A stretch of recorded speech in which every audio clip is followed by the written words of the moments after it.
First of all, I want to say that this has been a privilege and opportunity to share a lot of my experience, to reflect back to a very fruitful time to live as a sister of St. Dominic. And it filled me with great gratitude. And I remember how years ago I learned that David Steindl-Rast, a monk, said, "Gratitude is the heart of prayer." So this was a very prayerful experience for me, and I treasure it.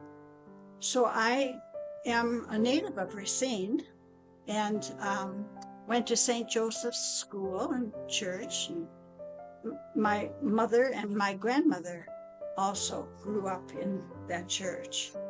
And I have 7 siblings, and I was the first to leave home because I always knew I was called to be a Dominican sister.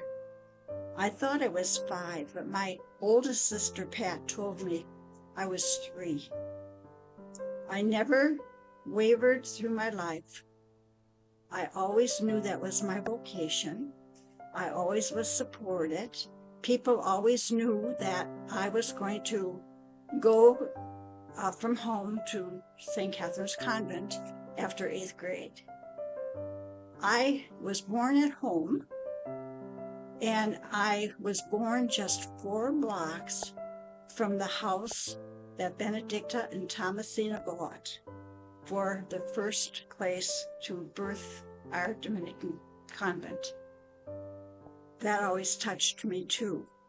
The other thing that touched me was I also am aware that the original sisters who died out at Holy Cross Convent on the west side of Racine, they're buried within a stone's throw of my maternal and my paternal grandparents.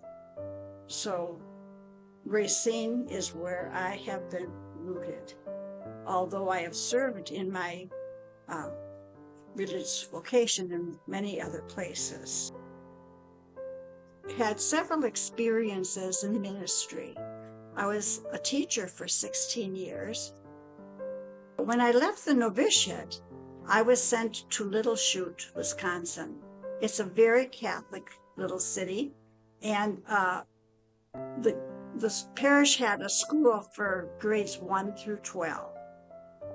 And I taught first grade for 2 years, but I began my teaching practice with 69 children and only a half day to teach them, because the school was so crowded that we had to have half days for first and second grade.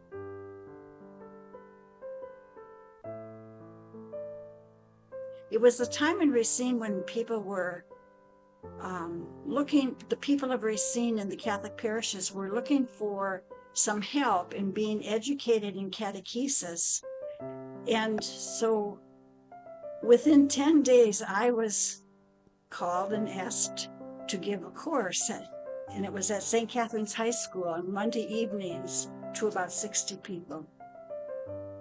I remember during those days, we were starting parish council and all the committees for parish council, and there was a man who joined our parish. He was only with us for about 3 months. He immediately got involved, especially in the catechesis, and I was the religious ed director. And so we were going to a meeting one night, and he, on the way, said to me, "Can I ask you a personal question?" And his question was, "Do you sisters love each other the way it appears you do?" So I remember saying to him, "What you see is for real, Lee."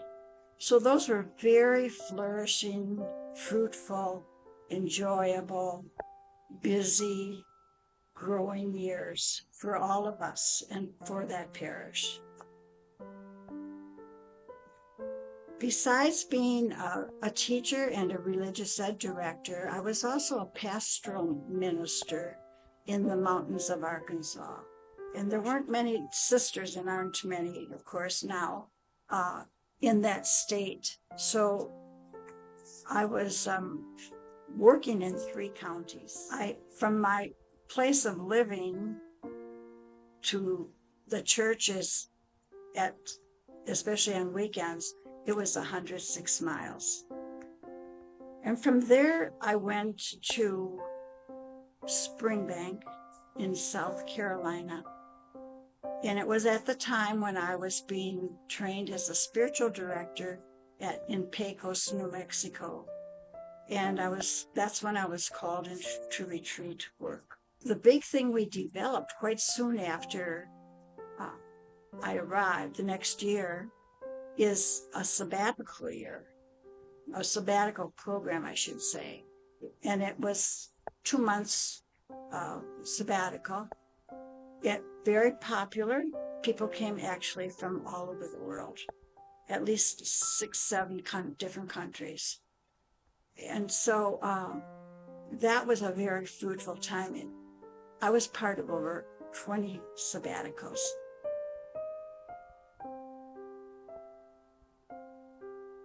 We as a whole community said, what more should we be doing that we're called to really live out our charism, committed to truth, compelled to justice. And so it was Jean Burstall who said, well, we need to think of not just what we've been about with people and the poor, and recognize our earth is poor, and we need to bring justice in the ways we can to heal earth.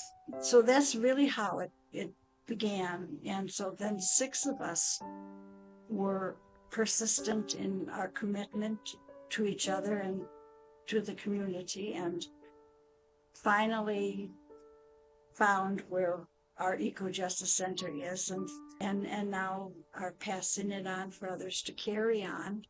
And so it's been a dream come true, honestly. Something else I want to share is that through all of my life, creativity has been important to me. And the ways that I've enjoyed it the most have been through basketry and weaving, loom weaving.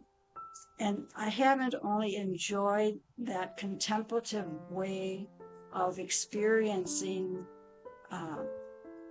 creativity and contemplation, but I've been able to share those gifts. One of the things I did at Springbank was basketry with the sabbatical groups. And then I gave, with Ruth Ann Reed, we gave 10 retreats here in the retreat center in the summertime, week retreats with about 25 people in the group.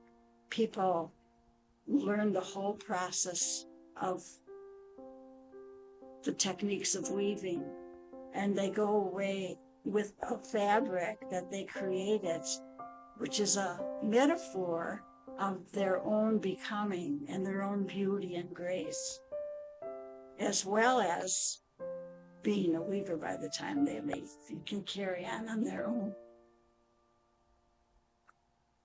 I'd also like to share that I had the opportunity at an appropriate time in my life in the 80s to study in Israel.